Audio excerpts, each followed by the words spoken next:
Exam से एक दिन पहले आपको क्या पढ़ना चाहिए वो बहुत सारे भाई लोग को नहीं पता है, गलत ढंग से पढ़ने लगते हैं। तो आपको ये मैं बताने जा रहा हूं कि एग्जाम से एक दिन पहले आपको क्या पढ़ना सही होगा, क्योंकि होता है ऐसा कि आपने क्या पढ़ना है नहीं पढ़ना है वो बिल्कुल कुछ आपको समझ नहीं आता है और कुछ भी पढ़ लेते हैं और फिर एग्जाम हॉल में आप सोचते हैं कि भाई हमने तो रिवीजन किया ही नहीं, ये वाला क्वेश्चन का रिवीजन तो हम एक सप्ताह पहले किए थे, हमको याद नहीं आ रहा है। तो आपको वो सब चीजों से बचना है और बायोलॉजी का जो पेपर है उस पेपर से एक दिन पहले आपको क्या पढ़ना चाहिए उस बात पे ध्यान से गौर कीजिएगा। सबसे पहले ना इस चीज पे बहुत फोकस कीजिएगा। इस चीज को बहुत सारे भाई लोग इग्नोर कर देते हैं, लेकिन बिल्कुल आपको इग्नोर नहीं करना चाहिए। ये क्या है कि एग्जाम से पहले माइंड को ये एक दिलासा दिलाना पड़ता है कि हम कल रात को तो रिवीजन करके आए हैं, एक दिन पहले ही तो रिवीजन करके आए हैं। देखिए बहुत सारे क्वेश्चन जो आप याद करते होंगे या फिर कुछ क्वेश्चन जो आप बनाते होंगे तो उसमें लगता है कि अरे ये क्वेश्चन याद नहीं आ रहा है, इस क्वेश्चन को ना एक सप्ताह पहले पढ़े हुए थे, इस क्वेश्चन को ना 15 दिन पहले पढ़े थे और इसके लिए याद नहीं आ रहा है और कल पढ़ के आए रहते तो पक्का हम सुनाई देते। तो ऐसा कब होता है ध्यान से समझिएगा। या फिर कोई टीचर को अगर आपको क्वेश्चन सुनाना होता है तो अगर आप एक रोज पहले पढ़ के आ जाते हैं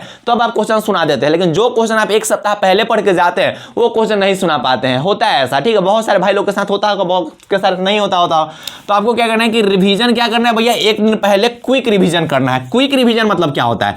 क्विक रिवीजन का मतलब होता है कि आपने बायोलॉजी से रिलेटेड जितना भी पढ़ाई कर रखा है बस उसको एक झलक देख जाना है, एक झलक बस देख के जाना है, ताकि माइंड को ये ना सिग्नल मिले कि अरे कल ही रात के तो रिवीजन करके आए हैं, पूरा हम बना देंगे पेपर। इस चीज का होना चाहिए, ठीक, इस टाइप का एटीट्यूड होना चाहिए। तो आपको करना क्या है कि अगर आपने नोट्स बना रखा है तो उस नोट्स का क्विक रिवीजन कीजिएगा, ठीक है। क्विक रिकैप इसको बोलते हैं। क्विक रिकैप मतलब ऐसा नहीं होना चाहिए कि नोट्स में ना लगे भर दिन खाली नोट्स से पढ़ने में लगे, बिल्कुल नहीं ऐसा। नोट्स का जो इंपॉर्टेंट जो टॉपिक्स होंगे उस टॉपिक्स को बस पढ़ लीजिएगा, बस पढ़ने की बात हम बोल रहे हैं, उसको याद नहीं करना है। ऐसा नहीं करना कि एग्जाम से एक रात पहले वो कुछ याद करने लगेगा, जो हो गया हुआ हो गया हो गया। अब आपको नया कुछ याद नहीं करना है, जो कुछ भी आपने पढ़ा है बस उसको रिकैप करना है, उसको बस एक झलक देखते हुए चलना है। तो आपने जो भी नोट्स बना रखा है उस नोट्स का आपको क्या करना है भैया, क्विक रिकैप करना है, मतलब एक झलक देख के चलना है, ठीक है। एक झलक देख लीजिए, हो गया भाई, चलो, ताकि माइंड को ये चीज पता होना चाहिए। मान लीजिए कि एग्जाम हॉल में कुछ क्वेश्चन आ गया, ठीक है, तो माइंड को ये चीज पता होना चाहिए कल रात में तो ये क्वेश्चन याद किए थे, तब माइंड आपको सिग्नल देगा, ठीक है। ये सब चीज मायने रखता है, माइंड आपको सिग्नल देगा कि हाँ कल रात में याद किया था, हम लिख देंगे, ये ढंग का होता है। उसके बाद ऑब्जेक्टिव के लिए आपने जितना भी पढ़ा है उसको बस क्या करना है, एक नज़र देख जाना है। जैसे बहुत सारे भाई लोग होंगे जो ऑब्जेक्टिव के लिए क्वेश्चन बैंक पढ़े होंगे, गेस पेपर पढ़े होंगे और मॉडल सेट पढ़े होंगे, और जो हमारे वाला भाई लोग होगा वो सब क्या बोल रहा होगा भैया कि आपने बताया था कि हाईलाइटेड क्वेश्चन कर लेना, एग्जाम से एक दिन पहले 7 दिन पहले वो सब काम आएगा रिविजन में।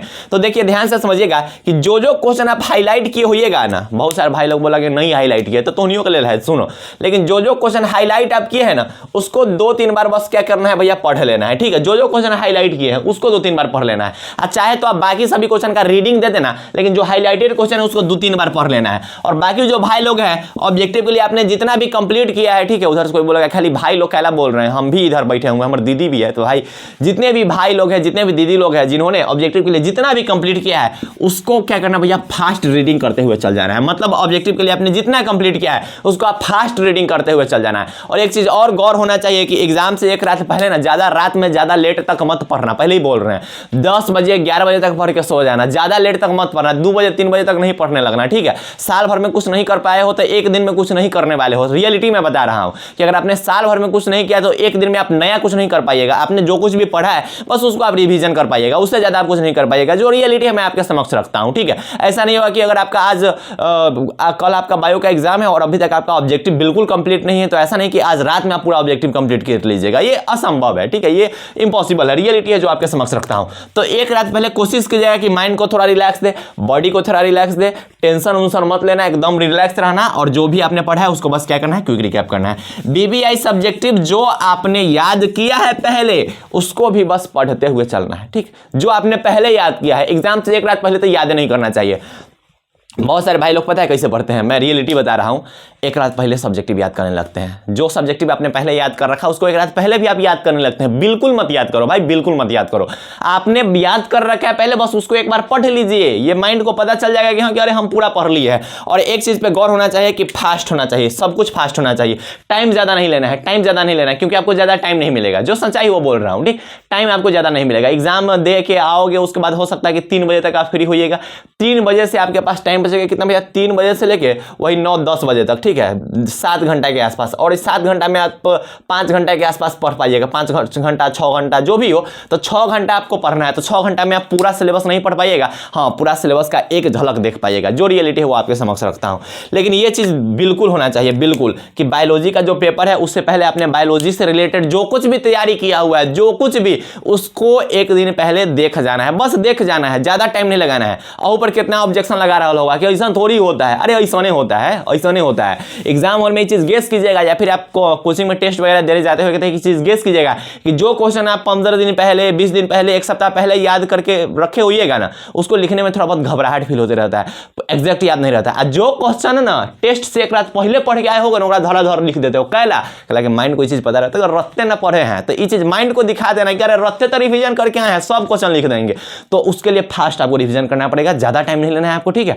इस जो भी आपका काम होगा उसको पहले एक लिस्ट पे लिख लीजिएगा, और ज़्यादा नहीं होना चाहिए। जो भी काम उसको लिस्ट पे लिख लीजिएगा, उसके अनुसार टाइम मैनेज करके 1 घंटा में खत्म करना है, 2 घंटा में खत्म करना है, 1 घंटा में खत्म करना है, 1 घंटा में खत्म करना है। 5 घंटा का टाइम हो गया, 5 घंटा में सब खत्म करना है। ई ढंग का होना चाहिए, सब कुछ रिवीजन कर लेना है।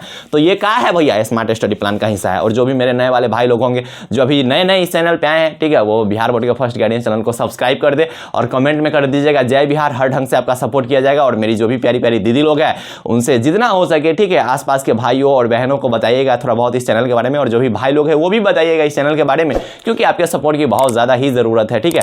लेकिन इतना तक जो आपका प्यार मिला उस चीज़ के लिए लव यू, ठीक है। पढ़ाई अच्छे ढंग से करते रहो, रिजल्ट लाओ, उसके बाद मजा आएगा, सब लोगों से बात करेंगे, ठीक है। जो भी भाई लोग मिलना उलना चाहता है सबसे मिलेंगे, लेकिन पहले एग्जाम तो अच्छे से, रिजल्ट लाओ, मजा आएगा, ठीक है। इलाका पहले शांत कर दो ना, उसके बाद जब इलाका शांत रहेगा उसके बाद हम आएंगे। अरे देखो मान लो कि तो नहीं रिजल्ट ला के पूरा इलाका शांत कर देगा, उसके बाद हम आएंगे, ज़्यादा हल्ला उल्ला नहीं हो रहा होगा तो मजा आएगा उस वक्त, ठीक है। तो उसके लिए क्या करना पड़ेगा, आप भी एकदम तगड़ा, एकदम एटीट्यूड रखोगे, 400+ लाएंगे, इलाका शांत करेंगे, केटी भैया आएंगे, ठीक है। तो इन ढंग का पढ़ाई करना है आपको। तो अच्छे ढंग से पढ़ाई करते रहिए। बाय बाय, टेक केयर, जय हिंद।